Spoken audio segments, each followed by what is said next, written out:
2025-26ನೇ ಸಾಲಿನಲ್ಲಿ ಕರ್ನಾಟಕ ರಾಜ್ಯ ಕಟ್ಟಡ ಮತ್ತು ಇತರ ನಿರ್ಮಾಣ ಕಾರ್ಮಿಕರ ಕಲ್ಯಾಣ ಮಂಡಳಿ ವತಿಯಿಂದ ಫಲಾನುಭವಿಗಳಿಗಾಗಿ RPL ಕಿಟ್ಗಳನ್ನು ಪಡೆಯಲು ಅರ್ಹರಿಂದ ಅರ್ಜಿಗಳನ್ನು ಆಹ್ವಾನ ಮಾಡಿದ್ದಾರೆ. ಯಾವ ರೀತಿಯಾಗಿ ಅರ್ಜಿ ಸಲ್ಲಿಸಬೇಕು, ಬೇಕಾಗುವಂಥ ದಾಖಲಾತಿಗಳು ಏನೇನು, ಪ್ರತಿಯೊಂದು ಮಾಹಿತಿಯನ್ನು ಕೂಡ ಈ ವಿಡಿಯೋದಲ್ಲಿ ಸಂಪೂರ್ಣವಾಗಿ ತಿಳಿಸಿಕೊಡ್ತಾ ಇದ್ದೀನಿ.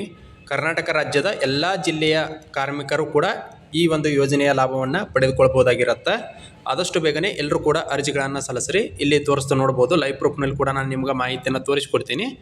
ಇಲ್ಲಿ ಕಾಣ್ತಾ ಇರ್ಬೋದು, ಕರ್ನಾಟಕ ನಿರೀಕ್ಷಕರ ಕಚೇರಿ, ಶಿಕಾರಿಪುರ ವೃತ್ತ, ಶಿಕಾರಿಪುರ ಅಂತೇಳಿ 19/12/2025 ಕರ್ನಾಟಕ ರಾಜ್ಯ ಕಟ್ಟಡ ಮತ್ತು ಇತರ ನಿರ್ಮಾಣ ಕಾರ್ಮಿಕರ ಕಲ್ಯಾಣ ಮಂಡಳಿ ವತಿಯಿಂದ machine, plumber, carpenter, welder, electricians, printer ಮತ್ತು ಹೆಲ್ಪರ್ ಕೆಲಸ ನಿರ್ವಹಿಸುತ್ತಿರುವ 18ರಿಂದ 50 ವರ್ಷದೊಳಗಿನ ನೋಂದಾಯಿತ ಫಲಾನುಭವಿಗಳು RPL ಕಿಟ್ಗಳನ್ನು ಪಡೆಯಲು ಈ ಕಚೇರಿಗೆ ಸಲ್ಲಿಸಬೇಕಾದ ದಾಖಲೆಗಳು ಈ ಕೆಳಕಂಡಂತೆ ಇರುತ್ತವೆ ಅಂತ ಹೇಳಿದ್ದಾರೆ. ಇಲ್ಲಿ ನೋಡ್ಬೋದು, ಡೇಟ್ ಕೂಡ ಮೆನ್ಷನ್ ಮಾಡಿದ್ದಾರೆ. ದಿನಾಂಕ 19/12/2025 ಈ ನೋಟಿಫಿಕೇಶನನ್ನು ಬಿಡುಗಡೆ ಮಾಡಿದ್ದಾರೆ. ಫಲಾನುಭವಿ ಕಾರ್ಮಿಕ ಕಾರ್ಡ್ ಜೆರಾಕ್ಸ್ ಪ್ರತಿ ಬೇಕಾಗುತ್ತೆ, ಜೊತೆಗೆ ಕಾರ್ಮಿಕರ ಆಧಾರ್ ಕಾರ್ಡ್ ಜೆರಾಕ್ಸ್ ಬೇಕಾಗುತ್ತೆ, ಫಲಾನುಭವಿಯ ಪಾಸ್ಪೋರ್ಟ್ ಅಳತೆ ಫೋಟೋ ಬೇಕಾಗುತ್ತೆ, ಜೊತೆಗೆ ಕಾರ್ಮಿಕರ ಬ್ಯಾಂಕ್ ಪಾಸ್ಬುಕ್ ಬೇಕಾಗುತ್ತೆ, ಜೊತೆಗೆ ಚಾಲ್ತಿಯಲ್ಲಿರುವಂತಹ ಮೊಬೈಲ್ ಸಂಖ್ಯೆ ಬೇಕಾಗುತ್ತೆ. ಇಲ್ಲೊಂದು ಪ್ರಮುಖ ಮಾಹಿತಿ ಏನಂದ್ರೆ, ಕಾರ್ಮಿಕ ಕಾರ್ಡು ಪ್ರಸ್ತುತ ಚಾಲ್ತಿಯಲ್ಲಿ ಇರಬೇಕು, ಅಂಥವರಿಗೆ ಮಾತ್ರ ಈ RPL ಕಿಟ್ಗಳನ್ನು ಉಚಿತವಾಗಿ ನೀಡ್ತಾ ಇದ್ದಾರೆ.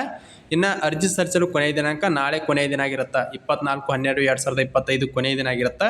ದಯವಿಟ್ಟು ಆದಷ್ಟು ಬೇಗನೆ ಹತ್ತಿರದ ಕರ್ನಾಟಕ ರಾಜ್ಯ ಕಟ್ಟಡ ಮತ್ತು ಇತರ ನಿರ್ಮಾಣ ಕಾರ್ಮಿಕರ ಮಂಡಳಿಗೆ ಹೋಗಿ ಅರ್ಜಿಗಳನ್ನು ಸಲ್ಲಿಸಿರಿ ಅಂತ ಹೇಳ್ತಾ, ಇದು ಕಾರ್ಮಿಕ ಕಲ್ಯಾಣ ಇಲಾಖೆ ವತಿಯಿಂದ ಕರೆದಿರುವಂತಹ ಉಚಿತ RPL ಕಿಟ್ಗಳನ್ನು ಪಡೆದುಕೊಳ್ಳುವಂತಹ ಪ್ರಮುಖವಾದಂಥ ವಿಡಿಯೋ ಆಗಿರುತ್ತೆ. ಈ ವಿಡಿಯೋ ಇಷ್ಟ ಆಗಿತ್ತು ಅಂದ್ರೆ ದಯವಿಟ್ಟು ಲೈಕ್ ಮಾಡಿರಿ. ಹಾಗೆ ಈ ವಿಡಿಯೋನ ಈ ಥರ ನಿಮ್ಮ ಕಾರ್ಮಿಕರಿಗೂ ಕೂಡ ಶೇರ್ ಮಾಡಿರಿ. ಜೊತೆಗೆ ಇದೇ ಮೊದಲ ಬಾರಿಗೆ ಯಾರಾದರೂ ನೋಡ್ತಾ ಇದ್ದಾರೆ ಸಬ್ಸ್ಕ್ರೈಬ್ ಮಾಡ್ಕೋರಿ ಅಂತ ಹೇಳ್ತಾ ಈ ವಿಡಿಯೋನ ಇಲ್ಲಿಗೆ ಮುಗಿಸ್ತಾ ಇದ್ದೀನಿ.